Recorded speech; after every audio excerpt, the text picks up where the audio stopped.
Welcome to the 12th House Podcast. I'm Michelle, your host, and I'm really happy you're here. Can I just tell you that I'm having a moment where I have like serious like internet beef with someone? It's not like real internet beef, but they don't know that we have a beef, and like it's like virtual. It's not even really virtual beef. It's just like general vibe beef. Like I just don't like the vibes of this person, and I really only experience them virtually. Vibe beef. Someone should steal that. You should make a business around vibe beef. I don't know what it would be. Maybe like a vegan beef option. IDK. But I have general vibe beef with this person because I find them just like so vexing, and I will leave them anonymous, but let me just explain. So this person is a cultural commentator and calls himself this. And sure, like you can call yourself whatever you want. I don't care. But what he does is he just like nags everything. He thinks everything is stupid. And like anything that he doesn't like, which is like most things, are corny.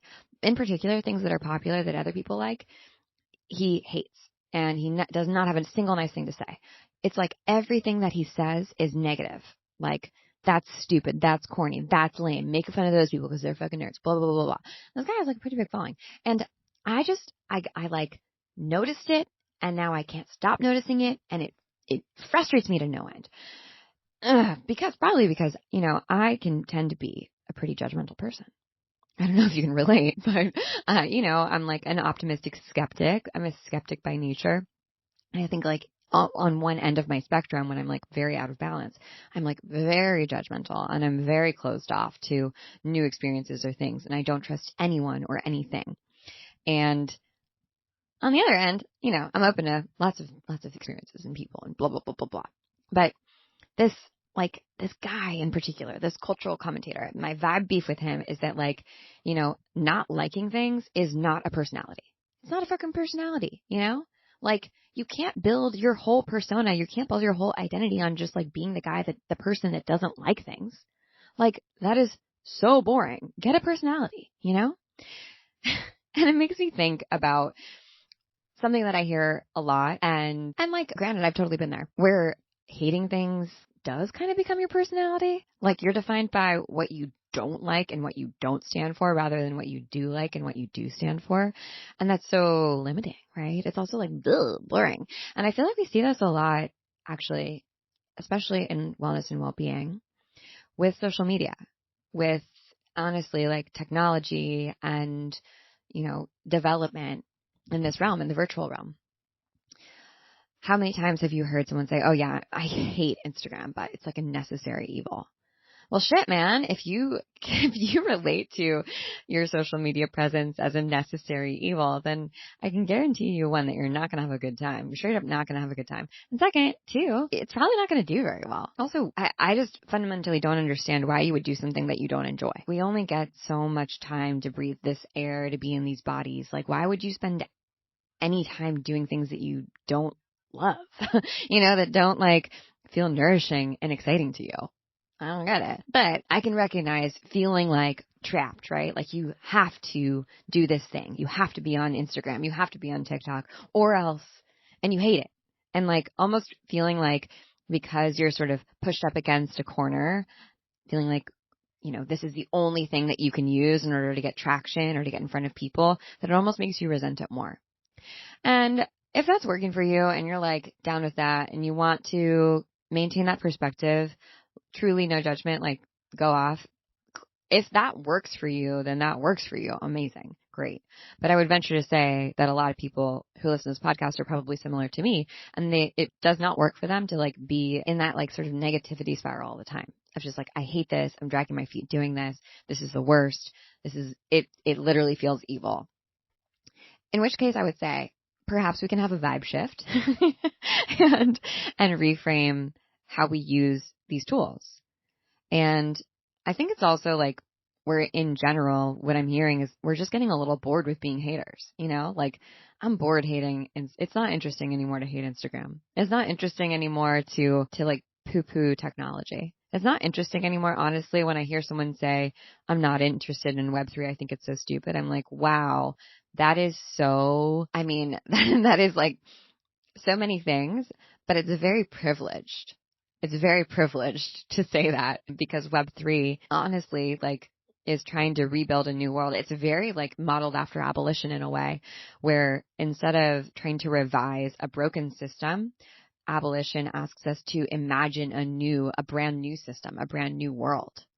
And anyways, I'm getting off topic here, but I do think that especially intuitive and magical and squiggly brained people, nonlinear brained people, we have this gift, this superpower, which is being able to see things differently and choose how we want to feel, and then create magic, create rituals to make that happen, to turn a place that feels dark and scary and not so dope, like maybe the internet, to this incredible universe where we can cast spells for good and help more people. And I want to talk about that over the next couple of weeks on the podcast. So as a heads up, that's what is happening. But if you've ever asked yourself, how can I not hate social media? This one's for you, my friend. Get ready, buckle up, take your bra off. We're going to be here for a while.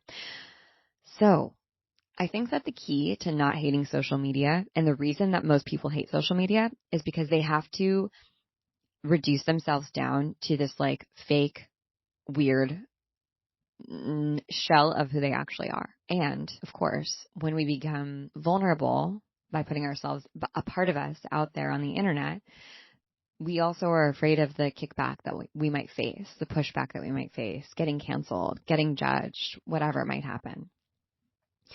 And I think that we also, and I'll speak from the I know that I have felt in the past that, well, the things that I'm really interested in, the things I really want to share, the things that really excite me, they don't necessarily work with Instagram. I don't think people want to see them. And maybe if I do show them those parts of me, they'll actually be alienated, or they won't like me. And social media experts talk so much about being authentic, right? Authentic on the internet. But they also talk about niching down and getting really specific about who you are, and making sure that you have, 3 words that someone can describe you by when they see your social media profile, especially if you are a business owner, or you're a business, or you're a brand. And I think that's actually quite a disservice, and probably why we hate Instagram so much, or why we feel, or TikTok, or whatever, your social media, poison of choice, why we just feel so almost degraded by it and minimized by it. It's because we're simultaneously told, well, be authentic, but not like that. Be authentic only in these, just only show people these parts of you, but get as deep and get as vulnerable as you can in those parts, but then shut off the rest of the stuff. And that's not true. That's not a true with a capital T. That is not truth. And that's not the truth of who we are.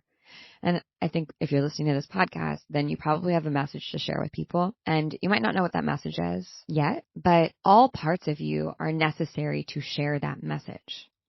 Your past, your present, your future. And all experiences that you've had will inevitably color how you deliver that message to the world, how you bring that thing into the world, how you share, and how you see the world. All of that is impacted by what we've experienced, what we've gone through, what we've loved. And so often when we sort of niche down, quote unquote, we're stripping away maybe the interests, the experiences, maybe the desires that we've had that have totally shaped our world, or gotten us to where we are, but they don't fit conveniently into a tight little 30-second elevator pitch about who we are and why we do what we do. So they get cut out. But those pieces are really important, because they're why you see the world the way you see it. And I think that we can, well, it's okay, that makes sense, right? But how do I bring everything that I've ever been interested in and everything that I want to do today? Let's say, who I am today, I'm interested in longboard dancing and coffee and reading books and learning how to draw and playing the piano and my dog and ballet and podcasting and trend forecasting. I'm interested in all these things, right? How do I bring them all in without feeling like they're all over the place, or like there is no through line, or like it's just a mess, and people like don't even really know what to follow, and they don't really understand. It doesn't help them understand me more.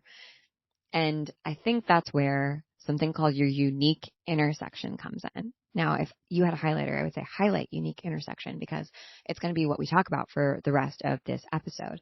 And I would argue that knowing your unique intersection is the root of everything that you do, whether it's your sort of like, I would say probably as a business owner or a brand or a personality, if you want to become an influencer or an expert in a space. And to be quite candid with you, I haven't really thought about this for like a person, and I don't know if I would. Maybe I would use a unique intersection to describe like an epoch or an era in my life. Like during this next 5 years, my unique intersection is X and Y. But anyways, I've mostly thought about this as a brand or business perspective. So take that and do with it what you will. Although I do like what I just came up with about, epochs and eras. I do think that that's pretty valuable.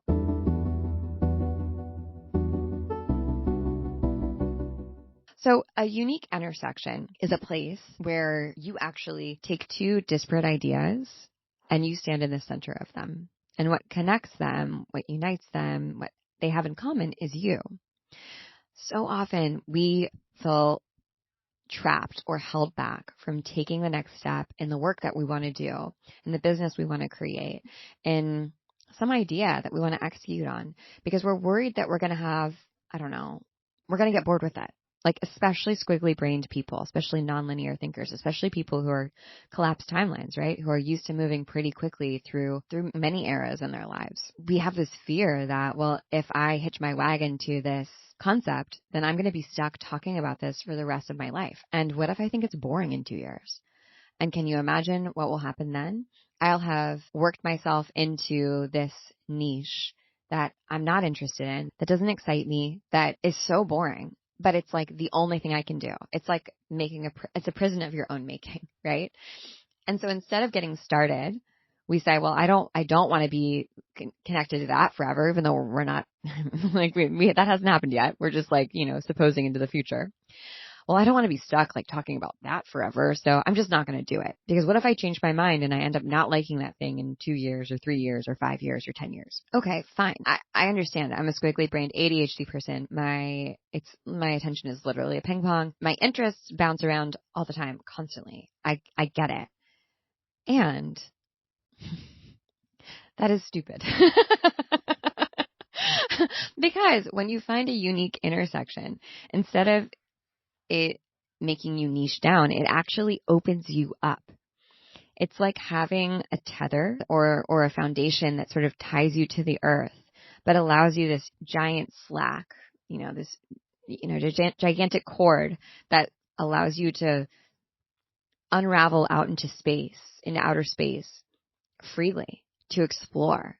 Instead of feeling trapped, like the tether is only 1 foot long, you actually have even more freedom to explore and honestly to create a universe and worldview around you that makes sense. Because all that we're doing as human beings is trying to make meaning of the world that we see. And so we're using meaning-making systems, which we've talked about on the 12th House podcast before. And we're creating our own meaning-making systems through the things that we experience.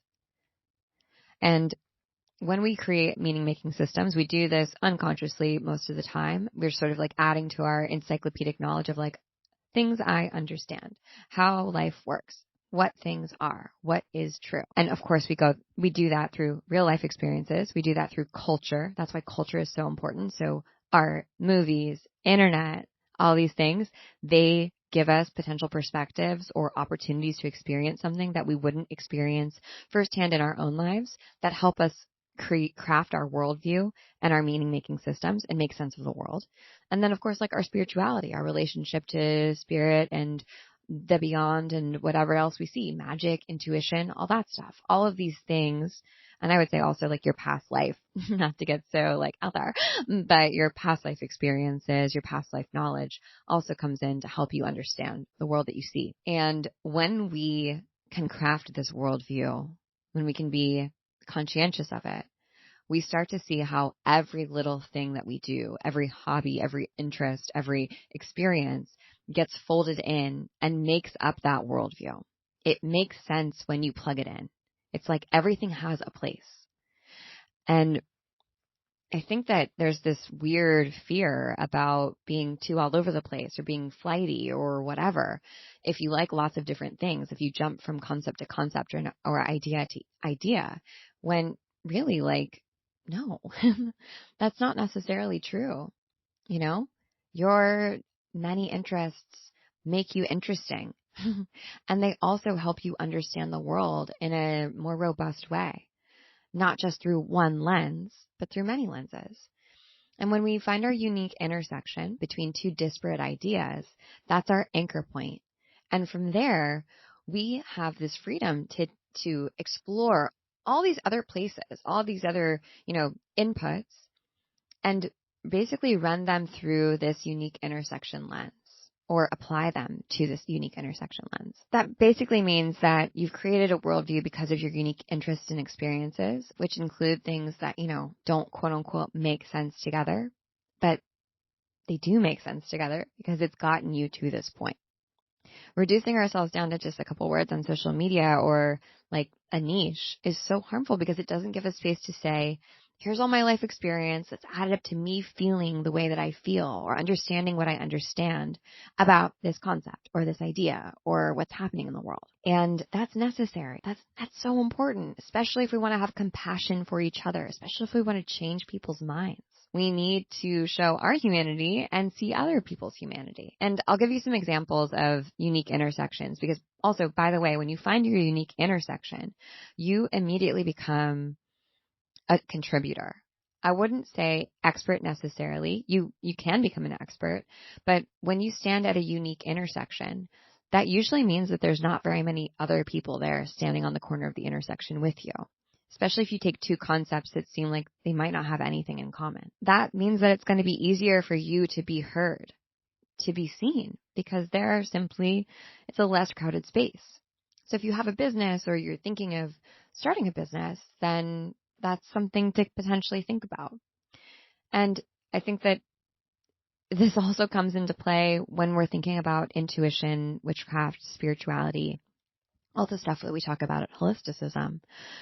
Often we want more. We want to be more than just the sort of like stereotype of a spiritual person. But in our rush to not be viewed as like just spiritual, which has connotations, positive and negative connotations with it, we often tamper down our spirituality or our intuition. And what if we could be at the unique intersection of both? It allows for our multiplicity, which we love.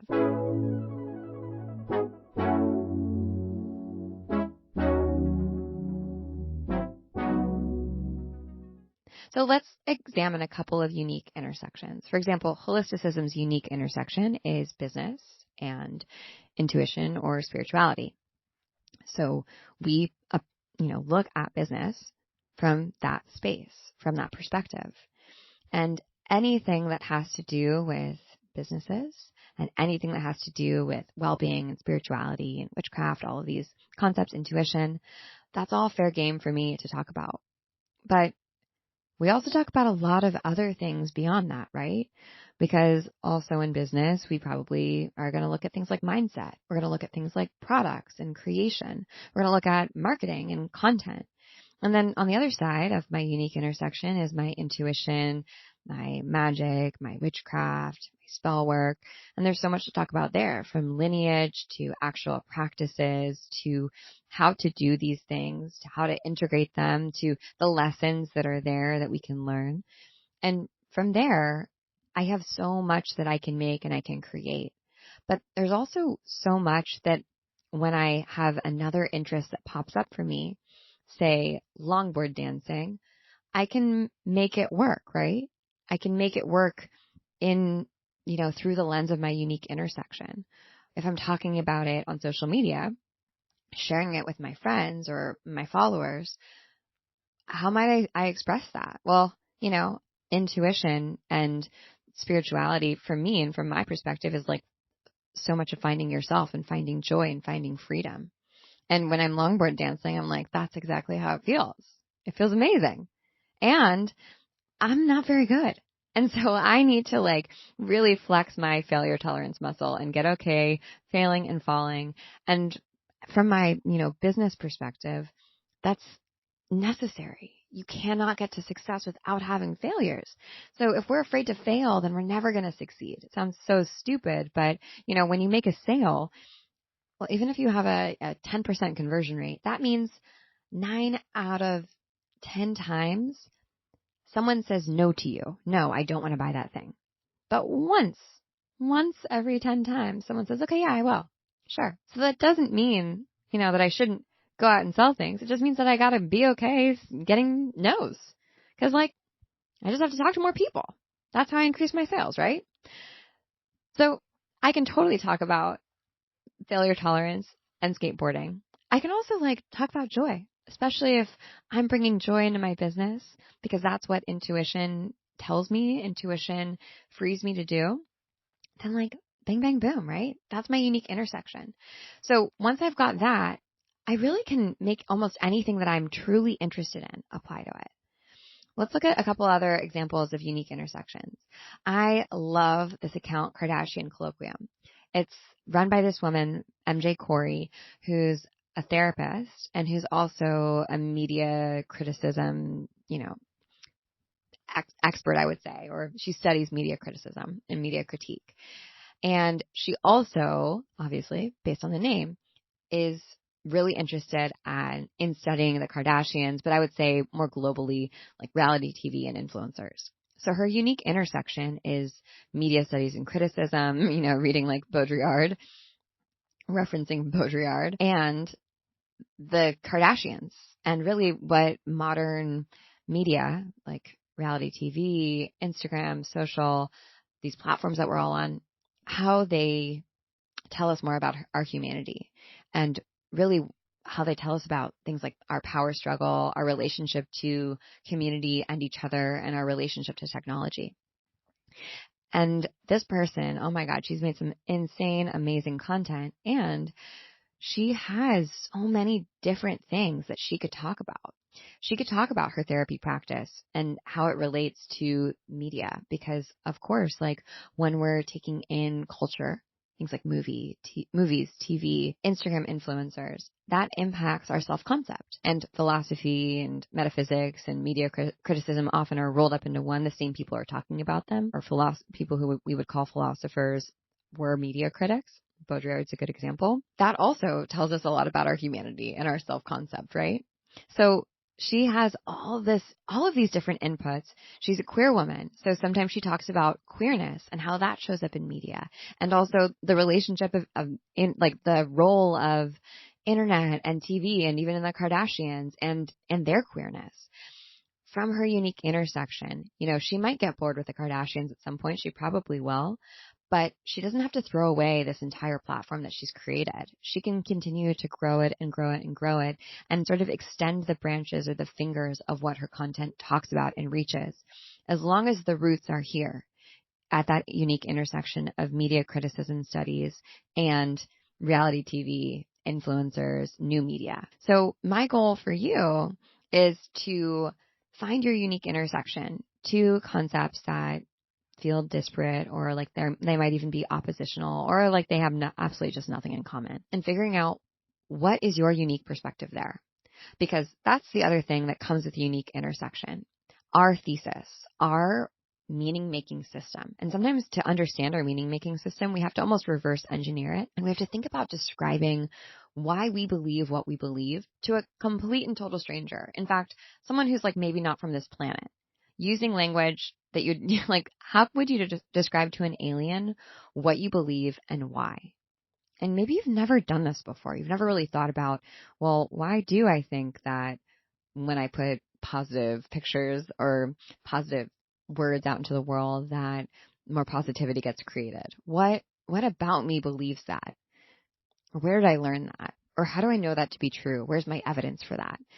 And as you sort of put the pieces together and put language to your own meaning-making system, to your own set of beliefs, almost like your own 10 commandments, then that actually becomes a cornerstone of the content that you can make anywhere, but especially because we're talking about social media, on social. So one final thing. When you create your unique intersection, find it. It gives you the freedom to pull in concepts and ideas that are fleetingly interesting to you and to not be viewed as flaky. You're adding to your knowledge base by being interested in many different things. And inevitably, when your knowledge base is synced, meaning that it's all synergistic, it's all coming together, it's metabolized together, then it's not like there's always a through line. Because you're taking in information from one source, you're feeding it into your brain, and your brain is creating connections to what you already know and what you've already experienced. So everything that you find interesting, that you go down a rabbit hole on, in some way, that impacts all of the work that you do, everything that you share, how you see the world. And it doesn't mean you always have to agree with it, but it helps you shape even more clearly your understanding, which I think is sick. Okay, so I want you to find your unique intersection. And what you would do is just write down all the things that interest you and just be like very honest. So my list looks like, wellness, spirituality, dance, art, philosophy, systems, ADHD, true crime, pop culture, aesthetics, futurism, comedy, equity, books, LA culture, New York City culture, shoes, fashion, all these things that I'm very interested in particular right now, that are sort of in my orbit. And then I want you to look at the ones that really like feel like they've got some depth to you. Maybe notice what you've spent the last couple of years sort of floating around, or even haven't let yourself land on because you sort of dismissed it, or you thought it was silly, or you didn't want to become a pop culture commentator. What might that be? What might those two things be? And then I want you to start to write down, once you just maybe find one or two, maybe three different unique intersections. So maybe you would combine futurism and pop culture, or ADHD and true crime, or LA culture and aesthetics, or spirituality and New York City culture, and start to brainstorm what about that might be interesting to you. And what do you know? What do you understand? What do you believe? This is your meaning-making system, right? So start to write down what your almost like laws, your personal laws or belief systems would be at this unique intersection. And the one that you can define most clearly, that almost seems to like feel the most natural, I think that that's the intersection that you want to explore. And so what does this have to do with social media and how we show up on the internet or on Instagram or wherever, Web3, wherever we might be showing up? It allows us, when we know our unique intersection and we're sort of like created our personal laws, we can from here share our content pillars and create content pillars of like, this is what consistently, basically your laws, your personal laws are going to be your content pillars. So the things that you pretty consistently come back to and drive your concepts, your understandings, your worldview through, the new things that you experience. And that will give you freedom to really like share as openly as you can, share authentically, share yourself. I think we also worry about evolving in real time in front of maybe our followers or the people that are looking at us. And we perhaps worry that when we haven't shared our evolution, it can feel jarring and like, well, I started, let's say, this podcast and it was about this concept, but now, I actually have been really getting bored with that, and I've explored some other things, and I really want to start talking about this other concept that doesn't seem quite as related, and I'm worried that I'm going to lose my listeners, or I'm going to lose my audience. And the truth is, that might happen, especially if it's something that's a rapid, what feels like overnight shift, but we can also prevent that from happening by being ourselves, by finding this unique intersection and relating back the things that we are interested in when we first get excited by them to that space. So it's not like, oh my gosh, this person completely changed overnight. It's more of an inviting into wholeness. This is who I am. This is what I'm interested in. This is what I'm interested in right now. This is where I came from. This is what I was interested in 6 months ago. And maybe some things have shifted as I've explored this pathway. And maybe that's actually interesting for you too, dear listener or dear reader or dear watcher, because we're all lurking on the internet. But I think that if your fear of changing and evolving, yourself evolving, is what's holding you back, you don't need to be afraid of that. In fact, you should embrace it. And we have a choice to create social media systems and a relationship to the internet and social media that encourages our growth and our development and our changing. I really think that using this idea of our unique intersection can help do that. So that's my theory. And I want to hear what you think, obviously. And if you want to double click on more of this, if you're like, wow, that's cool. I love changing. I love being myself. And I want to love social media again, because it really is a magical place. Like, we truly are casting spells through the ethers.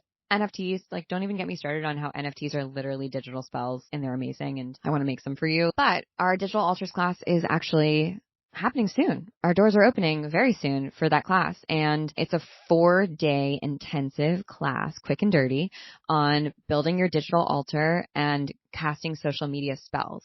It's really fun. We've got so many incredible alumni who've seen insane results. We get DMs all the time with their analytics, and it's just a really fun class, especially if you've been feeling stuck with social media or you're really ready to shift your relationship with it. We do it, of course. It's a Notion for Magical Baddies universe class. So it's made for people with squiggly brains or ADHD. So it's quick, it's live, there are recordings, but there's also homework.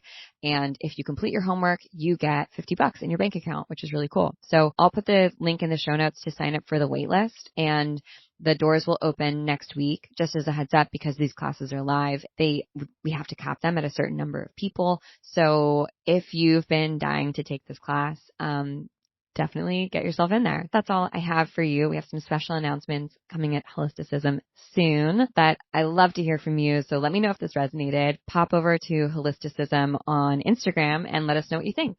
All right, my friends, that's all I have for you. And I hope you have a beautiful rest of your day, and I will see you on the internet. Bye.